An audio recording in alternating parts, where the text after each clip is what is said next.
Olá, gente. E aí, como estamos em relação aos estudos? Evoluindo? Bom, hoje falarei com vocês sobre, ou falarei a vocês sobre romantismo em Portugal. No geral, esse ponto teórico não tem muita relevância, né, não é dada muita relevância pelas apostilas, porque o assunto cai muito nos vestibulares atualmente, tá? Isso tema cobrado nos vestibulares hoje em relação à literatura portuguesa um pouco mais para o realismo, né? Realismo, naturalismo, já que a obra A Relíquia do Eça de Queiroz é que é cobrada. Há alguns anos, né, quando o Viagens na Minha Terra, do Almeida Garré, era cobrado como leitura obrigatória nos vestibulares importantes de São Paulo, né, esse momento era mais badalado, dedicava-se uma atenção maior ao romantismo em Portugal. Tá? Hoje tem ficado assim em segundo plano, de modo que neste videozinho procurarei falar sobre os diferentes momentos do romantismo em Portugal. Tá? Para a gente sintetizar isso um videozinho só. Bom, bora lá para o conteúdo. Né? Aqui os maiores nomes do romantismo português, tá? Esse acima, a gente vai falar mais sobre eles depois, né? Esse acima, do lado esquerdo, né, do vídeo, é o Antônio Feliciano de Castilho, mais importante pela polêmica de 1865, né, a questão do Coimbra, que dará início ao realismo, do que como escritor, né? Ele foi, até porque ele foi mais importante como tradutor, né? Tem a sua relevância e tal, mas acabou com o tempo sendo ofuscado pelos demais componentes de artista, né? Pelos demais artistas daquele momento. Tá? Abaixo aqui nós temos o senhor Camilo Castelo Branco, com certeza um dos mais lidos daquele momento, né? O Almeida Garré, aqui acima, foi o introdutor do romantismo em Portugal, em 1825, e aqui abaixo, esse cidadão bravo, aqui, né, não esqueça, uma criatura brava, é o senhor Alexandre Herculano. Eles são os mais representativos, né? Existiram outros, como Júlio Diniz, por exemplo, o próprio Antero de Quental, já na transição, né? Mas esses são os autores que foram mais representativos naquele momento. Tá? Bom, vamos lá um pouquinho sobre o contexto histórico, né, do romantismo português, embora eu já tenha falado sobre isso, né, em outro vídeo. Qual que é o contexto histórico? Né? Na Europa, final do século XVIII, início do XIX, vai representar, né, ou vai assistir a grandes mudanças, né? Que mudanças são essas? Principalmente ligadas ao declínio do absolutismo, né, das principais monarquias absolutistas. Aquela ideia de que o rei era o centro, era a verdade única, né, de que o rei era absoluto, começa a cair e nós observaremos a implantação de um novo pensamento de cunho sociopolítico, filosófico, que é o liberalismo, né?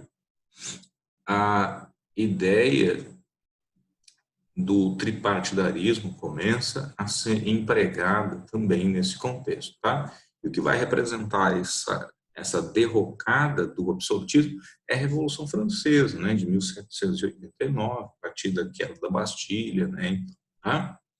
Aí nós temos o rei francês, né, Luís XVI sendo guilhotinado, né?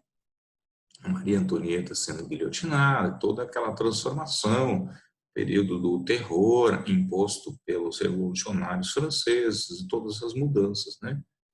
Então, a gente fala mais sobre a Revolução Francesa, sobre o que acontece na França, mas os demais países também passavam por mudanças internas não equivalentes, mas que tinham os mesmos propósitos, tá? E com a Revolução Francesa, com essas mudanças, né, sobre as quais eu falei, né, eu mencionei só, ocorre a disseminação dos ideais de liberdade, igualdade e fraternidade, que tiveram início, gente, lá com os iluministas, né, um contexto que é estudado durante o arcadismo. Mas aquelas ideias fazem parte do contexto arcade, contexto histórico do arcadismo, elas vão se desenvolvendo e terão como consequência o romantismo.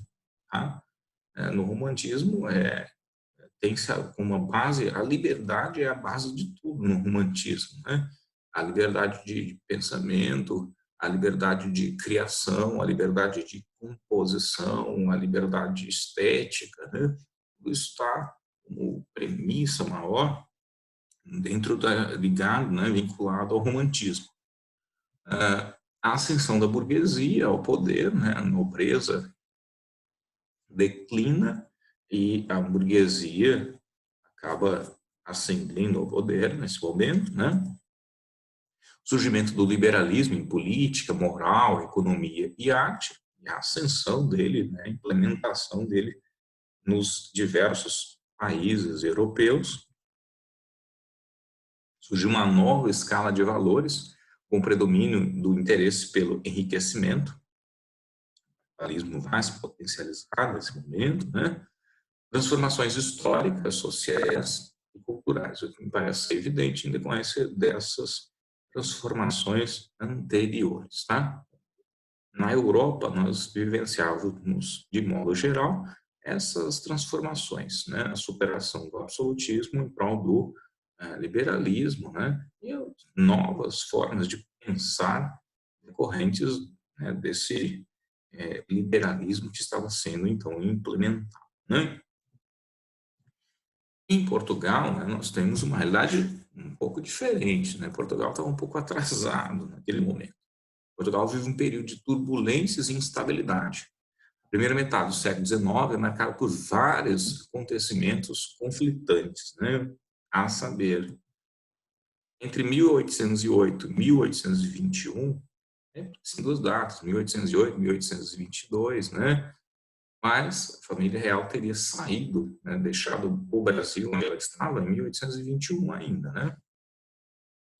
Bom, entre esse período, 1808, 1821 ou 1822, dependendo do material que você usar, nós temos a vinda da família real para o Brasil, a permanência da família real no Brasil. Tá? E aí toda aquela questão do protetorado inglês, né? A regência do Beresford, né, em Portugal. Mas em 1820, né, o chamado vintismo, foi a revolta do exército, né, português e a exigência do retorno da família real, a proposição e criação e implementação, posteriormente, de uma nova Constituição portuguesa, né? Constituição essa que foi colocada, né, em prática, em vigor em 1822, com o regresso do Dom João VI, que vai assumir, né, o trono aqui, tá? Sucedendo a sua mãe, Dona Maria I. Ele já era, né, o rei de Portugal e Algarve nessa época, tá? Mas agora ele retorna, ele que estava no Brasil. Tá? Nesse mesmo ano acontece a independência, né, do Brasil. O Dom Pedro I proclama a independência do Brasil. E, com isso, né, uma piora da situação política portuguesa, que acaba perdendo sua maior colônia, né, perde prestígio no cenário mundial, acaba revoltando mais ainda aqueles que já estavam revoltados, né, com a monarquia portuguesa. De 1822 a 1833, há diversas disputas pelo poder entre irmãos. O Dom Pedro I e Dom Miguel. Tá? Isso porque em 1826, se eu não estou enganado, o Dom João VI acaba falecendo, né? Cabia o trono, né, ao Dom Pedro, que estava no Brasil. Então, quem acaba assumindo é a filha do Dom Pedro, né, Dona Maria II, mas ela era menor e aí tem regentes. O tio, Dom Miguel, acaba usurpando o trono e aí vira uma tretalhada. Esse é o motivo de Dom Pedro ter, né, é um dos motivos, na verdade, de Dom Pedro ter abdicado do trono brasileiro em 1831. Aí ele volta para Portugal, né, há uma guerra civil, e o Dom Miguel acaba sendo deposto. Assinado o Tratado de Évora Monte em 1834, e Dom Miguel é exilado, né, em função disso. Tá? Mas, enfim, veja que Portugal vive um período muito conturbado, né, que vai lançar o país numa miséria danada. Em 1847, há o início do governo da regeneração, pela burguesia, que vai representar maior estabilidade, né, em Portugal. Notem que a regeneração ainda não é república. A república vai ser proclamada em Portugal só a partir de 1910. Tá? E Portugal vive uma economia agrícola ainda. Essa economia agrícola, né, foi, de certa forma, criticada no livro A Cidade às Serras, do Essa de Queiroz, né? A Cidade e as Serras. Uma visão romântica, né, nacionalista. As serras eram, do ponto de vista social, né, superior à cidade. Paris, a cidade mais desenvolvida da Europa, né, a cidade de luz e tal. A serra era, do ponto de vista ético e social, superior, né, obviamente, nesses aspectos só, à França, né, a Paris, né, já que o homem ali parecia um bom selvagem, né, proposto pelo Rousseau, não se mostrava ainda corrompido pela ganância, pelos interesses, né, próprios do contexto social urbano. Bom, 80% da população portuguesa era analfabeta nesse período. Né? Cenário pavoroso. Características gerais do romantismo. Já fiz isso num outro vídeo, aqui a gente retoma. Tá? Culto à sensibilidade e exaltação da natureza, em oposição à supervalorização do cientificismo, da cultura e da industrialização. Então, os sentimentos, a subjetividade, a supervalorização da natureza de forma idealizada, de verdade, são fatores muito importantes, né, no romantismo. Obras subjetivas, individualistas e egocêntricas. O eu tem papel central nas obras românticas, centradas do ponto de vista individual, arte da valorização romântica da liberdade. O subjetivismo, né, ou subjetividade, o individualismo, né, o egocentrismo, são fatores primordiais no romantismo também, né? Do ponto de vista do indivíduo, né, o que sente o indivíduo, isso supervalorizado aqui, nada de coletividade, né? O romântico não é aberto para essa questão do universal, do coletivo, prefere a perspectiva própria.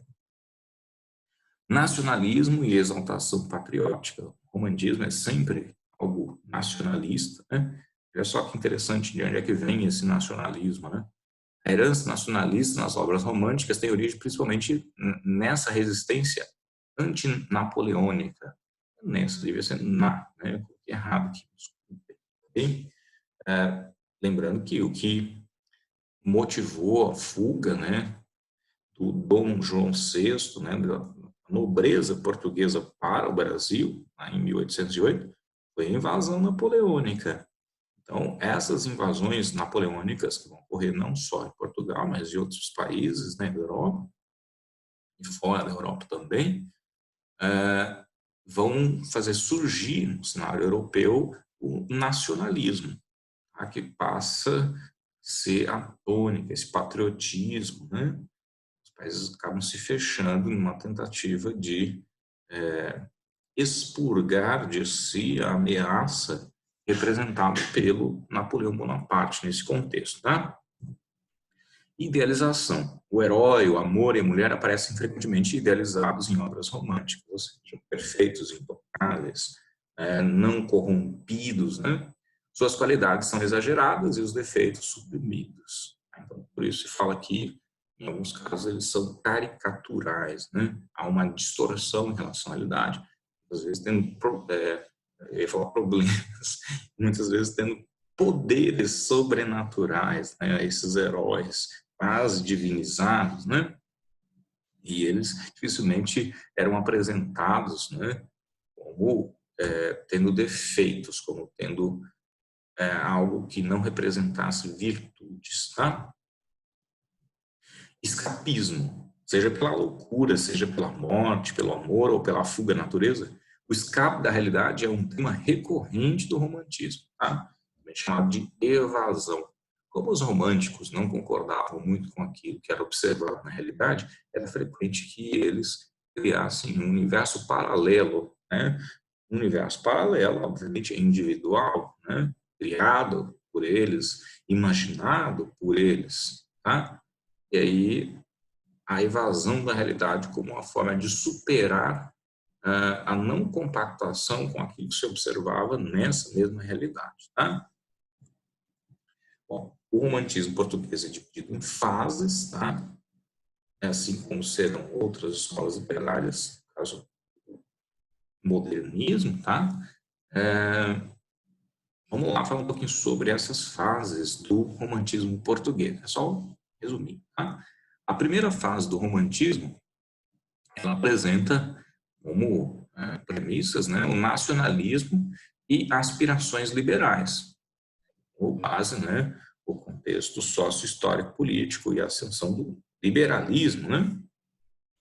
Ela está circunscrita entre os anos de 1825 e 1840. Lembrar vocês que essas datas aqui, elas são convencionais, né? Tem finalidade didática tão somente, porque após 1840, produções que se encaixam perfeitamente nos quesitos, né, propostos, né, pela primeira fase do romantismo, tá? A primeira geração do romantismo português foi marcada pelas temáticas nacionalistas ideais do liberalismo. Nacionalismo, como vimos há pouco, era um sentimento antinapoleônico, em princípio, depois acabou se desenvolvendo e se fortalecendo, tá? E os ideais do liberalismo. A liberdade, né? Liberdade criadora, ou liberdade de criação, liberdade de pesquisa, tem a ver com a adoção de temas, diferentemente do que acontecia no arcadismo, né, que tinha que ter o fingimento poético. Aqui não, eles podem falar sobre os mais diversos temas, né? Retomada da história portuguesa com personagens medievais e a tendência ao estilo do classicismo, essa primeira fase, tá? Principalmente na forma da poesia, com o uso de métrica e da rima ainda. A liberdade de composição não é muito forte da primeira fase, tá? E essa retomada da história portuguesa é um elemento importante, que representa a evasão pelo passado histórico, né? A fuga da realidade pelo passado histórico. Tem que a realidade portuguesa, nesse momento, né, a independência do Brasil, toda aquela turbulência no cenário sociopolítico, né, não era muito legal. Então, eles vão falar sobre o período glorioso vivido por Portugal, normalmente os séculos XV, XVI, expansão marítima, conquista de colônias, exploração das colônias, era o período áureo português sobre o qual os artistas gostavam de falar, né? Bom, é isso, né? Personagens medievais, por isso, essa primeira fase também pode ser mencionada como medievalismo, retomada da Idade Média, do cavaleiro medieval, passa a ser o herói português, né, nessa primeira fase. A situação política da época em Portugal tornou difícil a afirmação de uma nova literatura, que nesse momento convivia com os padrões do classicismo. Tá?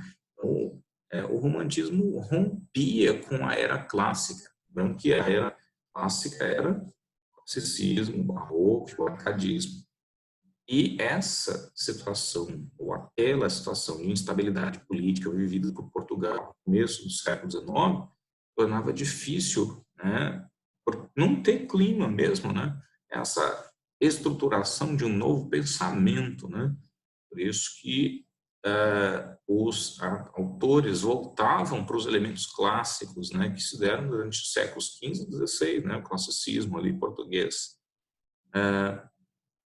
Por isso a dificuldade de evoluir no cenário da teoria, no cenário da aplicação literária. Bom, na primeira fase do romantismo, nós temos como principais nomes o Almeida Garré, que vai introduzir o romantismo em Portugal em 1825, a publicação do poema Camões. Aí você percebe, né, pelo poema Camões, essa busca pelo passado histórico, né?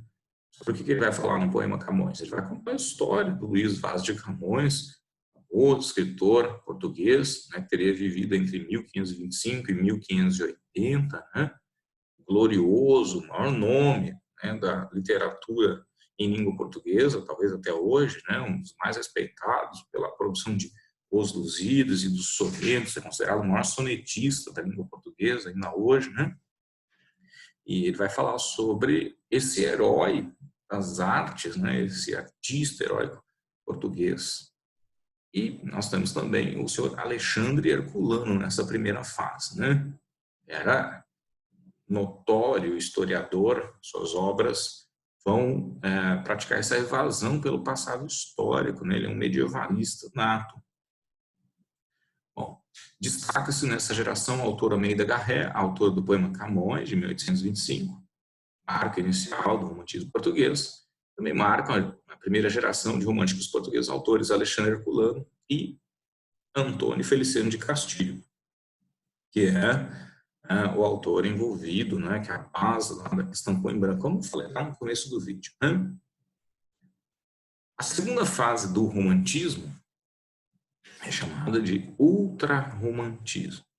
É a fase do romantismo cristalizado, né, sem as interferências já do classicismo, como acontece na primeira fase. Tá? Essa fase foi forte entre 1840 e 1860, de cunho exageradamente sentimental. As obras ultrarromânticas exaltam a sensibilidade e costumam ter enredos passionais e trágicos. Né?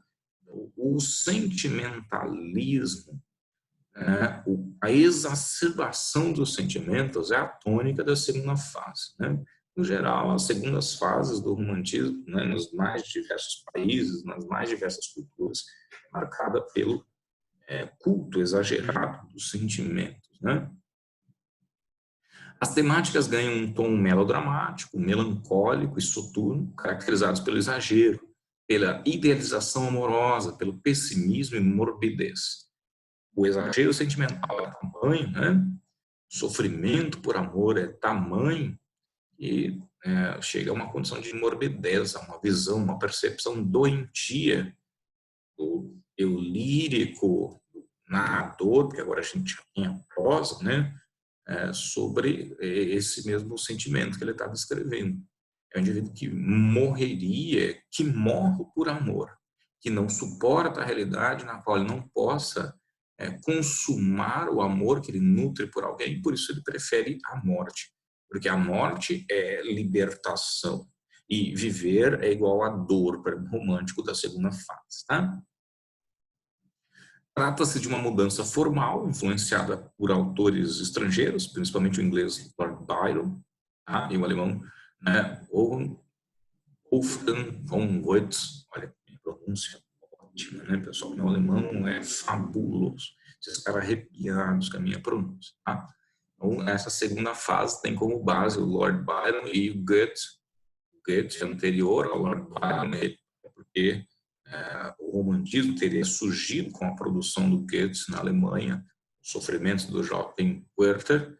E esses dois autores foram responsáveis naquele período, né, do século XVIII, né, começo do século XIX, por influenciar vários suicídios, né? Os indivíduos acabavam se identificando com as produções desses artistas aqui, e mesmo com a forma de viver do Lord Byron, né, que era um devasso, né, dizem, e ao se reconhecerem nessas posturas aqui, passavam a não ver mais sentido na existência, né, recorrendo ao suicídio. Bom, que desenvolveu, né, conhecido também como o mal do século. O mal do século era a influência nefasta desses indivíduos. Na literatura, tá? O mal do século, nesse momento, era a nefasta influência desses artistas e de outros artistas que vieram posteriormente a eles, né, em relação aos jovens daquele contexto, que acabavam consumindo essa literatura mórbida e eram contaminados por ela, sendo determinante, fator determinante para o suicídio de alguns deles, tá? A segunda fase do romantismo tem como principal nome, né, em Portugal, o senhor Camilo Castelo Branco, tá? Não foi só um escritor romântico, tem obras dele que são mais realistas do que românticas, tá? Prova disso é a produção Coração, Cabeça e Estômago. É uma obra realista, né, de cunho realista, não romântico. Bom, na segunda fase, a gente vai observar o afastamento dos ideais liberais e revolucionários, porque o artista vai procurar falar sobre as emoções. Então, o engajamento político, ele é sociopolítico, o engajamento sociopolítico é bem pouco observado na segunda fase. Há, sim, a preocupação, a ênfase com os sentimentos. Tá? Apática e contaminada pelo pessimismo, escreveu ao gosto da burguesia, já consolidada no poder. Tá?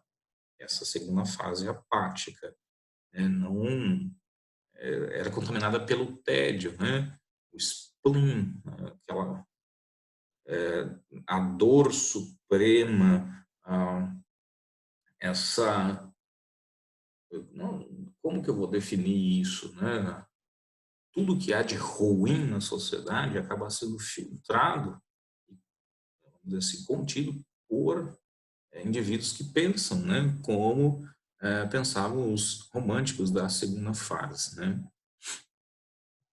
Há uma espécie de prazer e a morbidez, né, com essa exacerbação dos sentimentos, mas é uma exacerbação dos sentimentos de cunho negativo, né, não positivo, não otimista, né?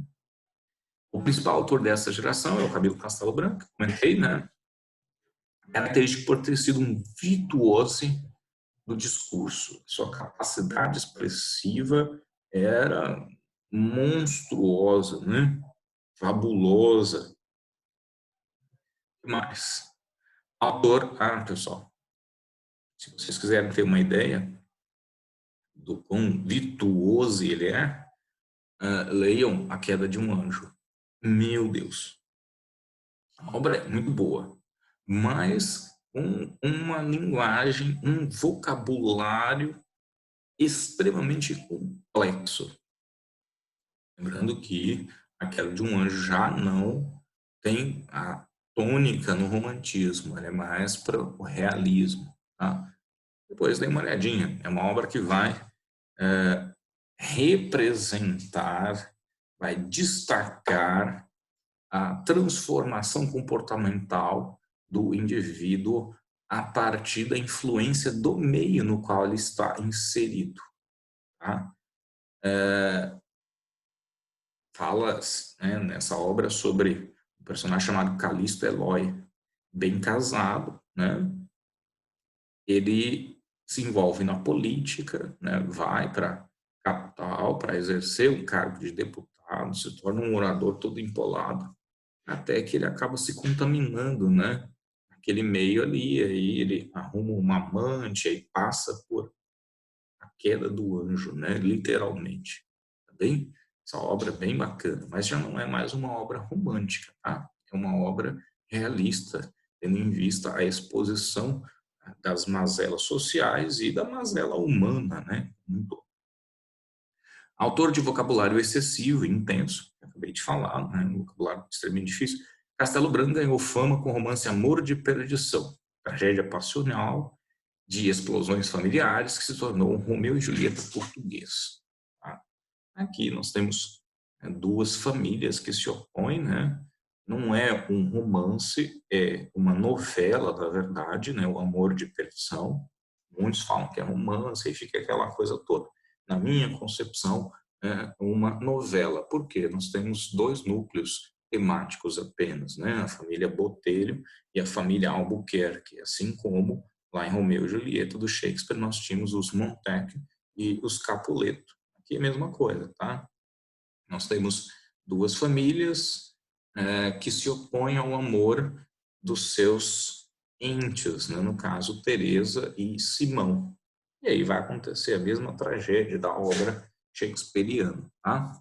Essa obra, também conhecida como uma novela passional camiliana, né? Rendeu muitos leitores ao Camilo Castelo Branco. Tanto é que ele publicou, né, também Amor de Salvação, não só Amor de Perdição. Bom, é isso. Terceira fase do romantismo. Na terceira fase, nós temos já a transição para o realismo, né? Então, é assim, a primeira fase, contaminada ainda por ideais clássicos, não é totalmente romântica, então tem algumas interferências do arcadismo, do classicismo, é um momento de transição, adaptação e implementação do romantismo. A segunda fase é o romantismo puro, né? Isso, o ultra-romantismo. E a terceira fase já apresenta a transição, já representa a chegada do realismo, a perspectiva mais crítica. Tá? Bom, terceira geração, romance de costumes e poesia social. Engajamento, né? Social era comum e o romance de costumes, em que a cultura, né, acabava aparecendo. Né? Os românticos dessa última geração podem ser considerados realistas, né, nessa transição. Abandono dos excessos da geração anterior, que excessos? Os excessos no que tange a apresentação dos sentimentos, né, a exacerbação dos sentimentos, bem como das personagens idealizadas, em prol de um contato mais próximo com a realidade. Ou seja, as personagens já não são mais perfeitinhas, elas se mostram corrompidas pelo meio em que elas estão inseridas, dotadas de um caráter mais perverso, né, e do lado muito mais próximo da realidade, né? A terceira geração do romantismo português manteve o horizonte da liberdade e da autonomia na arte. No geral, isso vai ser compartilhado pelas três fases, né? Combate às hipérboles e ao pessimismo degenerado da segunda geração, né?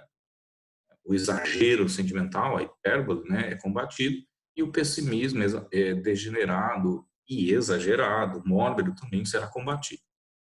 Ela é chamada também de romantismo social, pois rompeu com a estética narcisista do período anterior.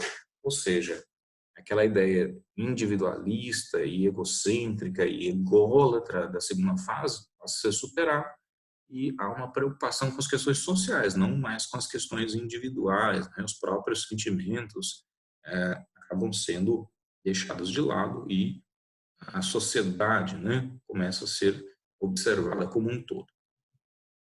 Influenciados pelo autor francês Victor Hugo, né, os românticos da terceira geração pretendiam uma renovação da linguagem poética, orientados pelo princípio da modernidade, ou uma nova forma de se fazer literatura, manifestando, sobretudo, a preocupação com as questões sociais, né, os problemas da sociedade, que era vista já como decadente, passam a ser focalizados aqui. Nessa terceira fase, né, nós temos como principais representantes, né, o Antero de Quental, que é esse cidadão bonito que eu coloquei aqui para vocês, o Júlio Diniz, né, o João de Deus, são nomes importantes. O João de Deus na poesia, não é o João de Deus brasileiro, está preso, tá? E na época fez muito sucesso, né, o Júlio Diniz, com obras como As Pupilas do Senhor Reitor, muito importantes, né, nesse contexto, né?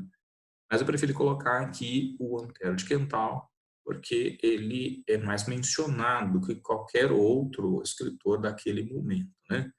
Ele normalmente é vinculado ao realismo, mas também teve uma participação importante, né, no começo da sua carreira como romântico. O Antero de Quental foi o grande nome do período, considerado o segundo maior sonetista de Portugal, tá? O primeiro é o Luís Vaz de Camões. Poeta e pensador, dotado de uma postura inquieta e interrogante, pretendia devolver à literatura o espírito revolucionário da primeira geração do romantismo, ou seja, aquela ideia transformadora.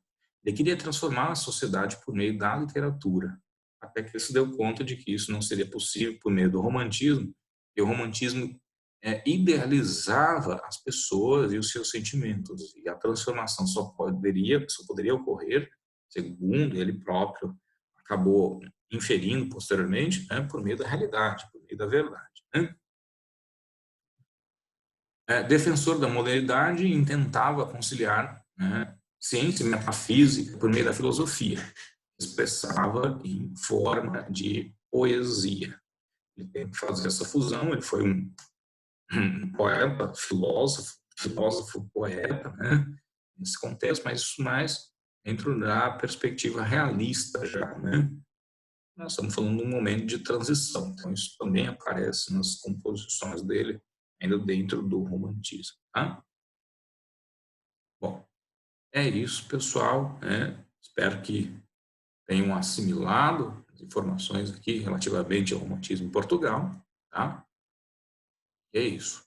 Abraço, gente. Beijão.